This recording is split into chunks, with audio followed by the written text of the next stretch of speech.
معزز سامعین گرامی قدر، حضرت عمر کا ایک قول ہے اور دعا کے حوالے سے محدثین کا اس بارے میں اتفاق ہے کہ اللہ تعالیٰ جس طرح مسجد میں بلاتا ہی اسے ہے جس کی عبادت کو قبول کرنا ہو۔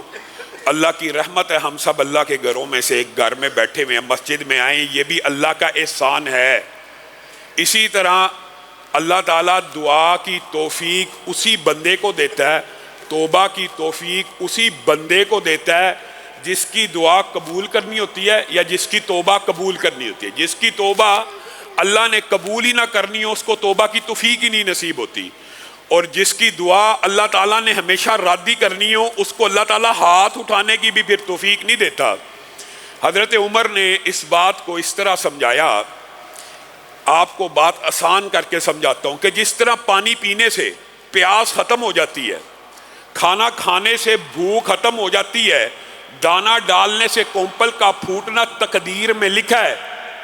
تقدیر میں یہ باتیں لکھی ہیں کہ پانی پئیں گے تو پیاس ختم، کھانا کھائیں گے بھوک ختم۔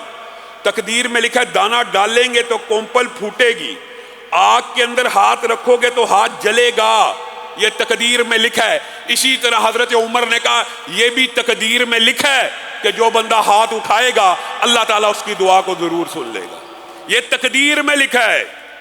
ہاتھ کو جب اٹھا لیا تو لا محالہ بدیہی یقینی طور پہ اللہ نے دعا کو سننا ہے۔ ہم مشکل میں پھنس جائیں، ہمارے مسلمانوں کی حالت ازار ہے، جب مصیبت میں پھنس جائے، جب مشکل میں پھنس جائے، جب گرداب میں پھنستی ہے کشتی، تب بچاتا ہے معاذ اللہ معین الدین چشتی۔ اذا راکبوا فی الفلک دعوا اللہ، قریش مکہ جب کشتیوں پہ سوار ہوتے تو کس کو پکارتے؟ اللہ کو۔ اکرمہ بن ابی جہل نے صرف اس پکار اور ندا کی وجہ سے اسلام قبول کیا تھا۔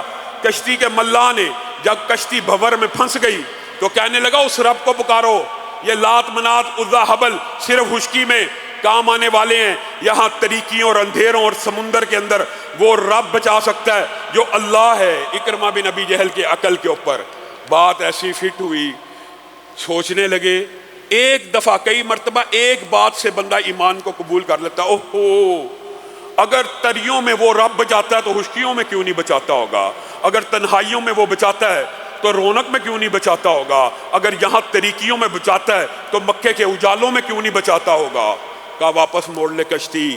ساری زندگی رسول اللہ کے ساتھ ان کے باپ نے دشمنی کو نبھایا، لیکن ایک جملے نے، ملاح کے ایک جملے نے ان کی زندگی کو بدل دیا۔ میں اور آپ قرآن کی آیتیں سنتے رہیں، ہماری زندگی نہیں بدلے گی، ہم نے پھر بھی در در کی ٹھوکریں کھانی ہیں، پھر بھی گلی گلی نکر نکر قبر حجر شجر ہر ایک کو سجدہ کرنا ہے، نہیں کرنا تو مالک کو نہیں کرنا، نہیں کرنا تو مالک کو راضی نہیں کرنا۔ قتیبہ بن مسلم، سبحان اللہ، ہم نے تاریخ پڑھی ہو تو بات ہے نا، تاریخ پڑھتے نہیں ہیں۔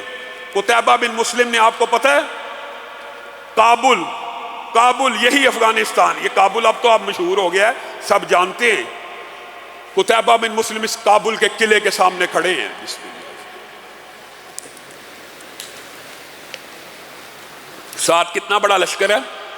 1,00,000 کا، کتنا بڑا لشکر جو مسلمانوں نے، آپ کو پتہ ہے کابل کو جب مسلمانوں نے فتح کیا تھا قتیبہ بن مسلم کے قیادت میں کتنی دیر لگی تھی؟ کسی بندے کو پتہ؟ ظہر کے وقت دعا کی تھی قتیبہ بن مسلم نے اور عصر سے پہلے پہلے پورا کابل فتح ہو گیا تھا۔ اور یہ جو واقعہ ہے یہ بڑا دلچسپ ہے۔ قتیبہ بن مسلم نے ظہر کی نماز کی امامت خود کرائی، سپہ سالار تھا، اور سپہ سالار بھی مسلح کا بھی امام تھا اور لشکر کا بھی امام۔ اسی طرح مسلمانوں کا عروج تب تک رہا جب تک ریاست کا امام مسلح کا امام رہا۔ جب مسلح کو الگ کر دیا گیا ریاست اور سیاست سے، اور یہ سمجھ لیا گیا کہ سیاست مولوی کا کام نہیں، چور لٹیرے کا کام ہے، مسلمان زوال پذیر ہو گئے۔ قتیبہ بن مسلم نے جماعت کرائی ظہر کی اور رو رو کے اللہ سے دعا کی، اللہ اب جنگ ہونے والی ہے، دشمن بہت عظیم ہے، اتنا بڑا کابل کا قلعہ ہے، فتح نصیب کر۔ اب سلام پھیرنے کے بعد لشکری تیار ہو گئے کہ حملہ کرتے ہیں۔ قتیبہ بن مسلم میں بھی اٹھے گا، قتیبہ کہہ رہے کسی نے ایک تیر نہیں چلانا، میں نے تو دعا کر لی ہے، لیکن جاؤ محمد بن واسع کو ڈھونڈ کے لاؤ، محمد بن واسع رحمہ اللہ کو ڈھونڈ کے لاؤ۔ کیا کرنا ہے؟ اس سے دعا کرانی ہے۔ جب تک وہ دعا نہیں کرے گا تب تک میں نے جنگ کا آغاز نہیں کرنا۔ لشکری ڈھونڈتے ہوئے ولی اللہ ہیں، مستجاب الدعوات ہیں، ڈھونڈتے ہوئے محمد بن واسع کو آئے۔ کیا دیکھا؟ محمد بن واسع ایک انگلی اٹھائے ہوئے کہہ رہے یا حی یا قیوم، یا حی یا قیوم، مسلمانوں کے اس لشکر کو فتح دے دے۔ قتیبہ بن مسلم کو کہا جس کو آپ ڈھونڈ رہے ہیں کہ آپ دعا کرائیں لشکر کی فتح کے لیے، وہ تو پہلے ہی اللہ کے حضور میں انگلی اٹھا کے اللہ سے بھیک مانگ رہا فتح کی۔ اس وقت قتیبہ بن مسلم کے یہ الفاظ آج بھی تاریخ کا حصہ ہیں، سنہری حروف سے لکھے جاتے ہیں۔ فی البدی اس نے کہا والذی نفسی بیدی لا اصبع محمد ابن واسع، لا اصبع محمد ابن واسع خیر عندی، والذی نفسی بیدی لا اصبع محمد ابن واسع خیر عندی من 100,000 سیف شہیر ومن 100,000 مقاتل طریر۔ محمد بن واسع کی اٹھی ہوئی رب کی طرف ایک انگلی قتیبہ بن مسلم کو 1000، 1,00,000 یعنی 100,000، 1,00,000 تلواروں کی چمک سے زیادہ قیمتی ہے، اور 1,00,000 نامور قتال کرنے والے جنگجوؤں سے بہتر ہے۔ اور جب جنگ شروع ہوئی، ظہر کو حملہ کیا، عصر سے پہلے پہلے قلعہ فتح ہو گیا۔ کس وجہ سے؟ دعاؤں کی برکت کی وجہ سے۔ میں نے اور آپ نے، یہ دعا مومن کا ہتھیار ہے۔ اور بات آئی ہے ضمنی طور کے اوپر یا حیو یا قیوم کی، تو یہ بات بھی یاد رکھیے، نبی کریم صلی اللہ علیہ وسلم نے فرمایا تھا اسم اعظم اللہ کا 3 صورتوں میں ہے۔ کس کس میں؟ سورت بقرہ میں، سورت آل عمران میں، اور سورت طٰہٰ میں۔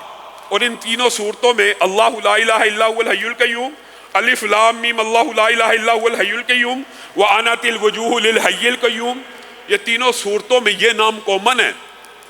محدثین نے اس کے اوپر کتابیں بھی لکھی ہیں، بہت بہت زیادہ رسالے لکھے ہیں۔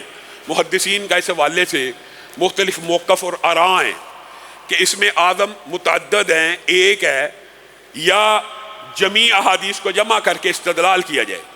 تو میرے جو نانا تھے حضرت حافظ محمد گوندلوی رحمہ اللہ، وہ اس میں اعظم کا استدلال یہ کیا کرتے تھے کہ اگر متعدد احادیث کو جمع کیا جائے تو یہ بات سمجھ آتی ہے کہ ان کو اگر اس طرح پڑھا جائے بسم اللہ الرحمن الرحیم الف لام میم اللہ لا الہ الا هو الحی القیوم یا واحد یا ذل جلال والاکرام۔ آپ کو پتہ یا واحد اور یا ذل جلال والاکرام کی احادیث اس کے علاوہ ہیں، لیکن وہ اس وظیفے کو اس طرح بتلایا کرتے تھے، اور وہ کہا کرتے تھے میرے گمان کے مطابق یہ بسم اللہ الرحمن الرحیم اس میں پڑھنی ہے، جو بندہ 313 مرتبہ یعنی کثرت کے ساتھ یہ دعا پڑھ کے اللہ سے جو بھی دعا مانگے گا انشاءاللہ قبول ہو جائے گی۔ اور ان کا یہ استدلال تھا، اور میں نے مشاہدے اور تجربے کے طور پہ اپنے بہت سے نمازیوں کو اور ساتھیوں کو بتایا۔ ابھی تک مجھے ہمیشہ یہی کال آتی ہے علامہ صاحب ہم نے 313 مرتبہ پڑھا تھا، اللہ سے دعا کی تھی، اللہ تعالیٰ نے کام کروا دیا۔ کام اللہ نے کروانا ہے، ہر کام اللہ ہی نے کرنا ہے، لیکن اللہ کے اسم کا واسطہ، اللہ کے اسماء کا واسطہ، اللہ کے خوبصورت نام ہے، ان کے ذریعے اللہ کو پکارا جائے، اللہ تعالیٰ دعا سنتا۔ یہ بھی دعا کے آداب میں شامل ہے۔ اور پھر میرے بھائیوں، ایک بندے نے نماز کے بعد سلام پھیرا اور فوراً دعا شروع کر دی، تو رسول اللہ صلی اللہ علیہ وسلم نے اس کو کیا کہا تھا؟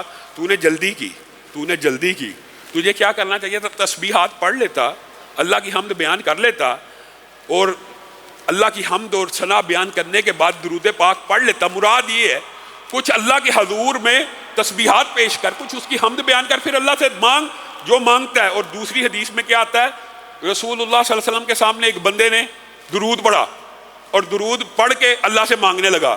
رسول اللہ صلی اللہ علیہ وسلم نے کہا اس کی دعا سنی جائے گی، اس کی دعا سنی جائے گی۔ اس نے تعجیل نہیں کی، ایک بندے نے تعجیل کی، فوراً ہی اللہ سے مانگنا شروع کر دیا بغیر تسبیح کے، بغیر درود کے۔ تو یہ دعا کے کچھ آداب بھی ہوتے ہیں، اور سننی کس نے ہوتی ہے؟ اللہ نے۔ اور اللہ رب العزت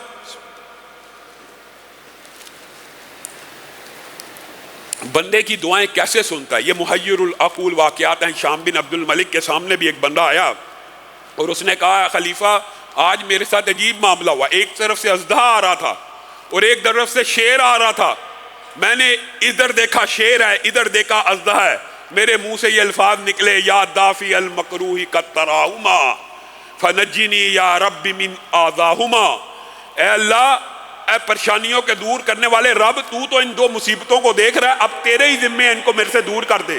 وہ میرے بالکل قریب آ گئے اور مجھ کو سونگ کے واپس مڑ گئے۔ تو میرے بھائیوں، مصیبتوں پریشانیوں میں آپ کی دعائیں سننے والا ایک رب ہے،